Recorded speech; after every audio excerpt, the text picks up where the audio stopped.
Salut les gars, bienvenue sur la chaîne. Aujourd'hui, nous allons découvrir les caractéristiques de cette Hyundai Kona. Vous vous souvenez, nous l'avons déjà explorée dans un aperçu, mais maintenant il est temps de vous raconter mon expérience à bord de cette voiture. Au cours de la dernière semaine, il y a plusieurs points positifs, mais aussi quelques points négatifs. Découvrons lesquels dans cette vidéo. Avant de commencer, comme toujours, je vous rappelle que sur le site adrive.it, vous trouverez des informations commerciales sur cette Hyundai Kona, avec l'ensemble du tarif complet et les motorisations disponibles.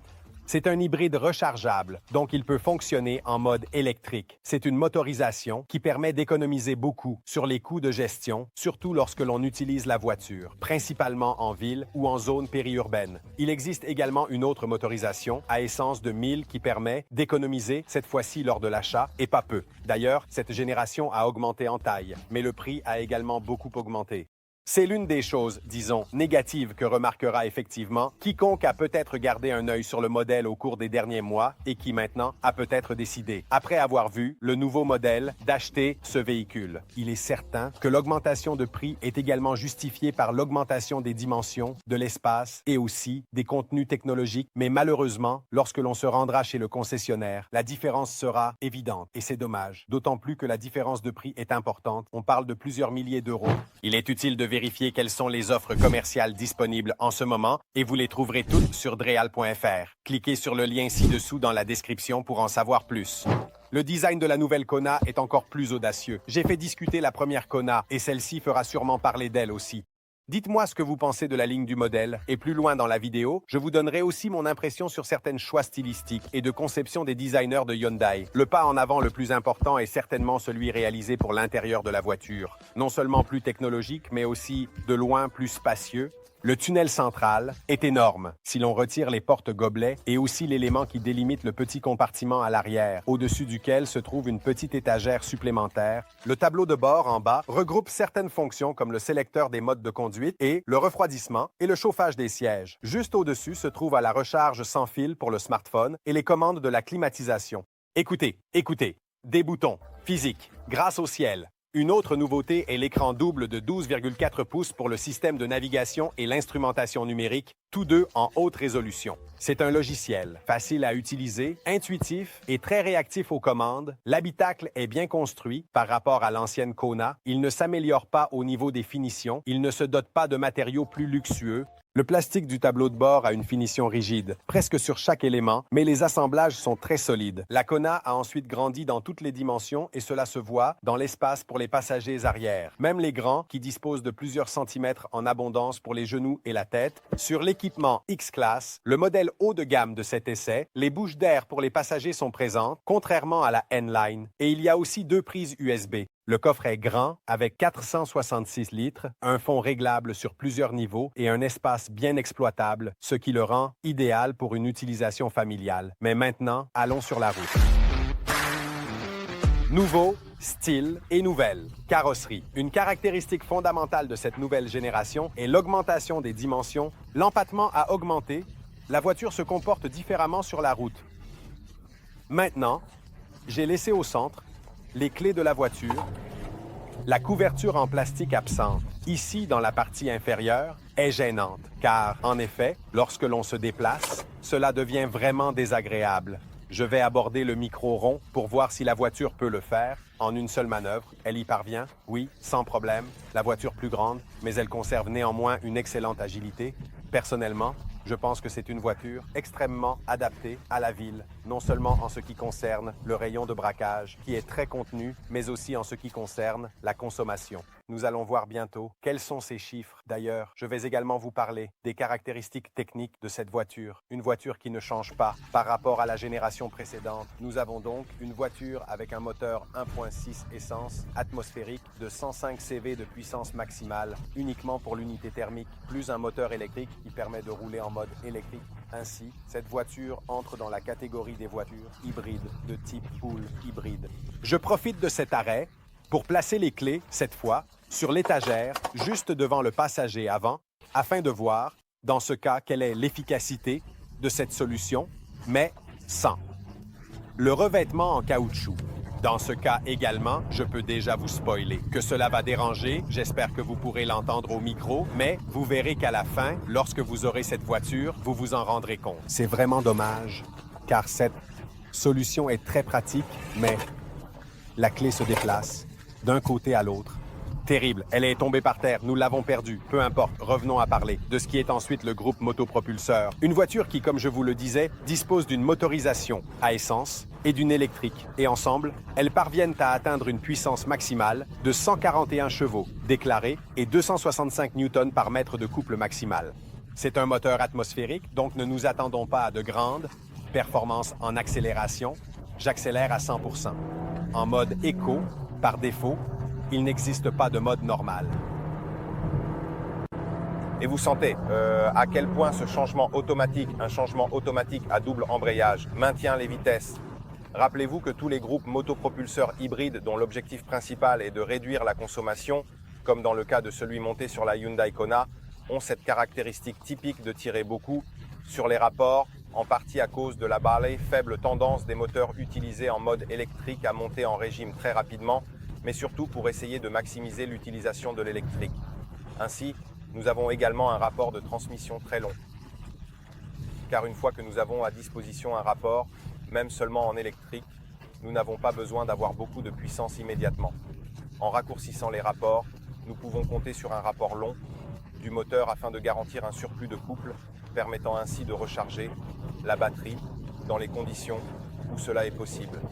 Dans ce type de situation, comme celle que nous rencontrons maintenant, en empruntant l'autoroute pour notre parcours d'essai, je peux tranquillement laisser le moteur thermique recharger la batterie en maintenant simplement une vitesse constante. Maintenant, la vitesse est de 87 km/h. Le véhicule roule en mode entièrement électrique. Clairement, il continuera ainsi tant que la charge de la batterie sera suffisamment élevée.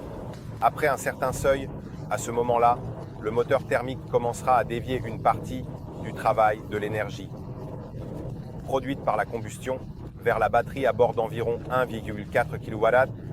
Ce n'est donc pas une batterie qui doit être rechargée par l'acheteur du véhicule. Absolument pas. Dans ce cas, il s'agirait d'un hybride rechargeable. Ici, comme je l'ai dit, c'est un hybride de type full. C'est une voiture tout de même confortable, agréable, mais lorsque nous roulons à 130 km/h, on entend un peu plus le bruit de roulement des pneus, ainsi qu'un peu plus de bruit provenant de l'environnement extérieur, ce qui nuit un peu au confort. Cela reste cependant dans la norme, dans la mesure où cette automobile peut être utilisée aussi bien en ville que sur des routes extra-urbaines ou pour de longs trajets. C'est parce qu'évidemment, au moment où nous avons également constaté une augmentation des dimensions, ce véhicule est presque 18 cm plus long que la précédente Hyundai Kona. Et bien dans ce cas, nous nous attendons à un véhicule qui puisse facilement remplir le rôle de première voiture de famille. Déjà, le modèle précédent pouvait le faire sans trop de problèmes, en renonçant clairement à un peu d'espace intérieur, c'est évident, mais dans ce cas, nous nous rapprochons tranquillement du segment C des véhicules présents sur le marché. Donc le segment moyen qui permet de répondre aux besoins de ceux qui recherchent une voiture pour se déplacer tous les jours, peut-être seul pour aller au travail, ou pour les courses quotidiennes, ou en famille pendant le week-end, pourquoi pas, ou dans toutes les autres situations où un plus grand espace à bord est nécessaire. Dans cette situation, le maintien de voie est également très pratique. Un maintien de voie qui peut être activé via le bouton sur le volant. À ce stade, le véhicule maintient la voie de manière autonome et le fait de manière très précise. Je peux ensuite activer le régulateur de vitesse intelligent. Dans ce cas, nous avons donc à disposition un véhicule qui maintiendra une vitesse, même s'il y a du trafic devant nous, qui par nature varie en fonction de la vitesse du véhicule devant nous. À quel point pouvons-nous attendre que le radar frontal ralentisse le véhicule et maintienne donc une distance prédéfinie par rapport au trafic qui le précède? Au moment où le véhicule devant accélère ou se déplace, à ce moment-là, nous pouvons récupérer de la vitesse et atteindre la vitesse que nous avions précédemment définie. Ceux qui suivent à la chaîne depuis longtemps savent que nous avons essayé au fil des ans la première Hyundai Kona, puis la suivante, celle qui peut être qualifiée de restylage, même si en réalité le véhicule a également changé radicalement en termes de sensations offertes, et je vous en ai parlé au fil du temps. Cela fait encore un saut de plus vers les catégories supérieures, comme je le disais. Et cela change radicalement aussi la sensation. Au volant, en effet, ce véhicule permet de ressentir une sensation de plus grande solidité sur la route grâce à l'augmentation des dimensions et donc aussi de l'empattement. Ce véhicule est également plus large, plus haut. En somme, on ressent une différence, non seulement en termes de dimension, mais aussi en termes de poids, car ce véhicule, par rapport au précédent, semble un peu moins agile. Cela est dû à l'augmentation de l'empattement et aussi à l'augmentation du poids. Un poids qui augmente néanmoins d'environ 60 kg, 70 kg en ce qui concerne la donnée déclarée.